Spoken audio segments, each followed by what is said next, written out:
Hello student, welcome in SV online classes. In last 3-4 videos we discuss about the nutrition in plants chapter 1st of class 7th. Today we discuss the next part of this chapter.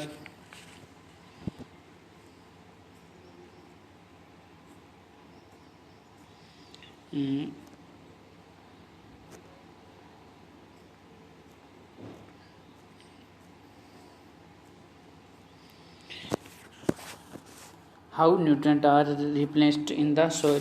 तो जो nutrient हैं, जो पोषक हैं, इनकी soil में जो पुनःपूर्ति वो रिप्लेस्ड किस प्रकार से होती है उसके बारे में अपने देखेंगे आज।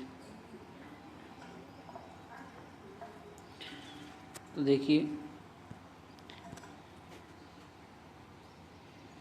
Have you seen the farmer spreading manure और फर्टिलाइजर इन द फील्ड। तो आपने किसान को खेत में खाद डालते हुए, छिड़कते, स्प्रेड फैलाते हुए देखा होगा। और गार्डनर और माली को using them in the lawns और इन पॉट्स, गमलों में या लॉन में, बगीचों में इनको खाद को डालते हुए आपने देखा होगा किसान को या माली को।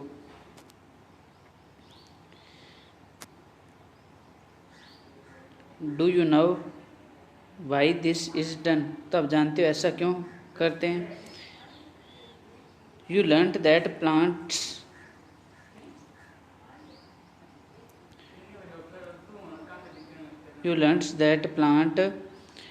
Absorb mineral and nutrient from the soil. तो आप पढ़ चुके हैं कि जो प्लांट्स हैं वो कहाँ से मिनरल और न्यूट्रेंट एब्जॉर्ब करते हैं, सॉइल से। So their amount in the soil keep on declining. तो जो न्यूट्रेंट हैं सॉइल से, जो प्लांट्स हैं इसको ऑब्जर्व करते हैं, तो ये लगातार क्या होते रहते हैं, डिक्लाइनिंग होते रहते हैं, मतलब कम होते रहते हैं। Fertiliser and manure contain nutrient such as nitrogen, potassium, phosphorus etcetera. तो जो अपने फर्टिलाइजर या मैन्योर यूज करते हैं तो इसमें क्या होता है, नाइट्रोजन होता है, फॉस्फेट होता है, फॉस्फोरस, ये न्यूट्रेंट इनमें मौजूद होते हैं, पाए जाते हैं। These nutrients need to be added from time to time to enrich the soil। तो ये जो न्यूट्रेंट होते हैं, ये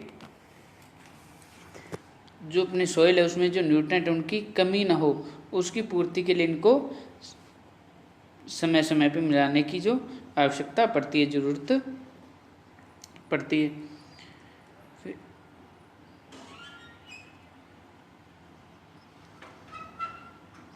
Fertilizer and manures contain nutrients such as nitrogen, potassium, phosphorus, etc. These nutrients need to be added from time to time in the soil.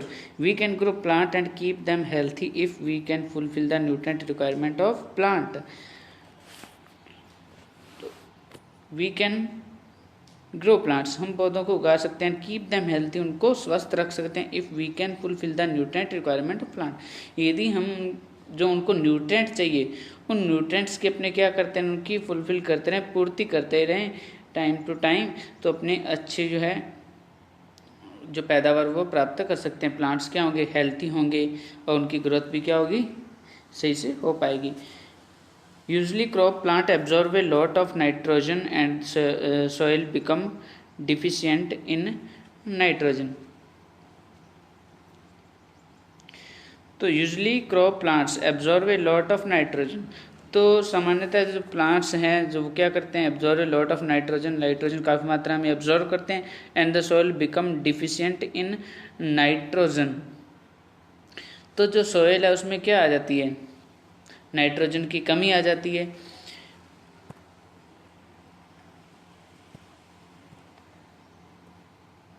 You learned that through nitrogen gas is available in plenty in the air, plants cannot use it in the manner they can use carbon dioxide। तो आप जानते हो कि जो you learned that, तो आप पढ़ चुके हो कि that through nitrogen gas is available in plenty in the air। तो जो एयर में अपने क्या नाइट्रोजन प्रचुर मात्रा में उपलब्ध है। Plant can not use it in the manner, तो प्लांट सीधे इसका यूज नहीं कर पाते, इस नाइट्रोजन का जो क्या है अपने इन्वायरमेंट में, एयर में मौजूद है। They can use carbon dioxide, जैसे कि वो कार्बन डाइऑक्साइड का यूज सीधे कर पाते हैं, उस तरह नाइट्रोजन का यूज सीधे नहीं कर पाते। They need nitrogen in A soluble form, तो उनको नाइट्रोजन किस फॉर्म में जरूरत होती है नाइट्रोजन की? They need nitrogen in A soluble form, soluble form में यानी कि विलय रूप में उसको एब्जॉर्व कर पाते हैं, सीधे ही एब्जॉर्व उसको नहीं कर पाते। The bacterium called ribosome can take atmospheric nitrogen convert it into a usable form. तो एक बैक्टीरिया होता है जीवाणु राइजोबियम, जिसको बोलते हैं अपने rhizobium, can take atmospheric nitrogen, और वो क्या करता है एटमॉस्फेरिक नाइट्रोजन को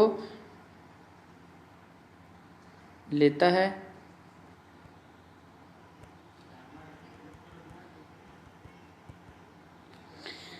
और जिसको जो बैक्टीरिया उसका नाम क्या राइजोबियम, और ये नाइट्रोजन को एयर से लेता है और क्या करता है फिर उसको कन्वर्ट कर देता है किसमें, यूजेबल फॉर्म में, कि जो प्लांट्स हैं उसको क्या कर पाएँ यूज़ कर पाएँ, इस फॉर्म में उसको कन्वर्ट कर देता है। So it often live in the roots of grams, peas, moong, beans and other legumes and provide them with nitrogen. तो ये जो राइजोबियम है वो कौन से ऐसे प्लांट्स हैं जिनमें पाया जाता है? Rhizobium can not make its own food, ये अपना भोजन खुद ही बना पाते। So it often live in the roots, ये किस में रहते हैं? रूट्स में। किनकी? ग्राम्स चने की, पी मटर की, मूंग की, बीन्स सेम फली होती है जो उनकी जो जड़ें हैं उनमें पाए जाते हैं।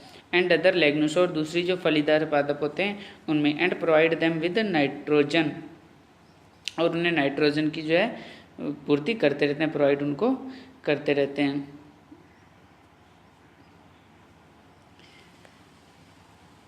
इन रिटर्न द प्लांट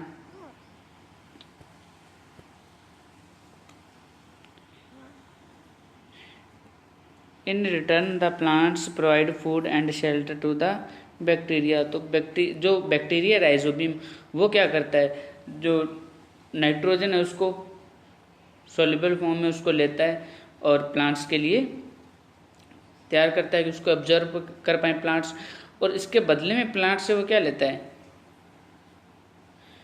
क्या लेता है वो? शेल्टर, आवास जिसको बोल देते हैं।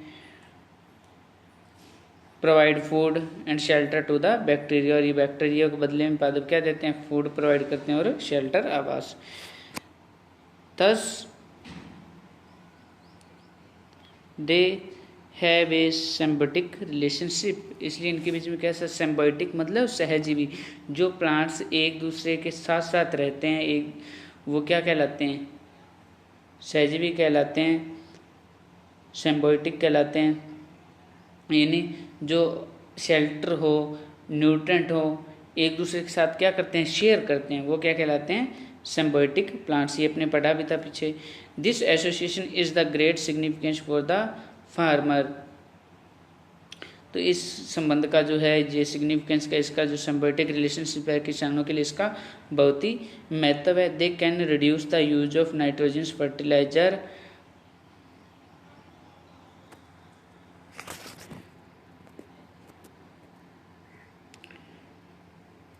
they can reduce the use of nitrogen fertilizers where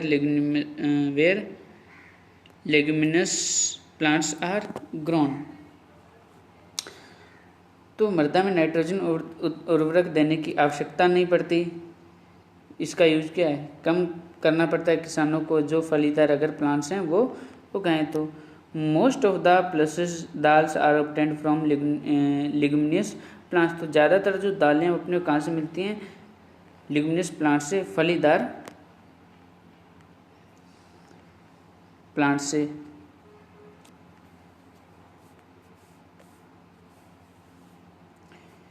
in this chapter you learned that most of the plant are autotrophs. तो आपने इसमें पढ़ा कि ज़्यादातर क्या होते हैं प्लांट्स ऑटोट्रॉप होते हैं, स्वपोषी होते हैं।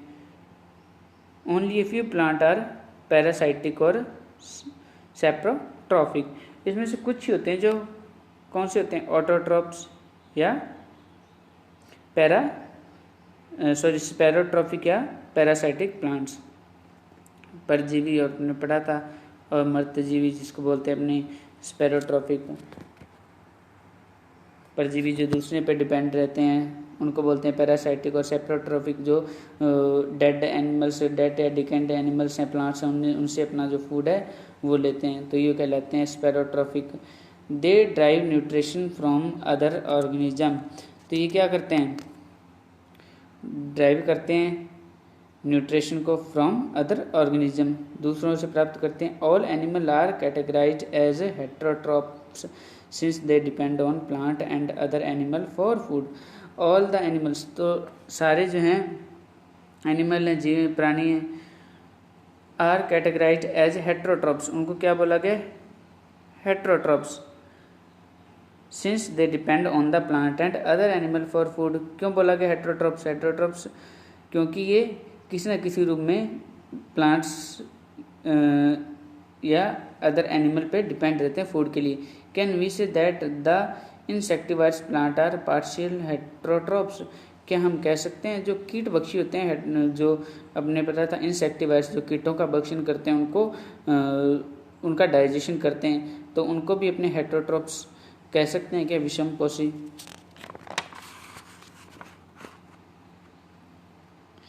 तो ये अपना लेसन कंप्लीट हो गया। नेक्स्ट वीडियो में अपने इससे जो रिलेटेड क्वेश्चंस हैं उनको अपने डिस्कस करेंगे। Thanks for watching.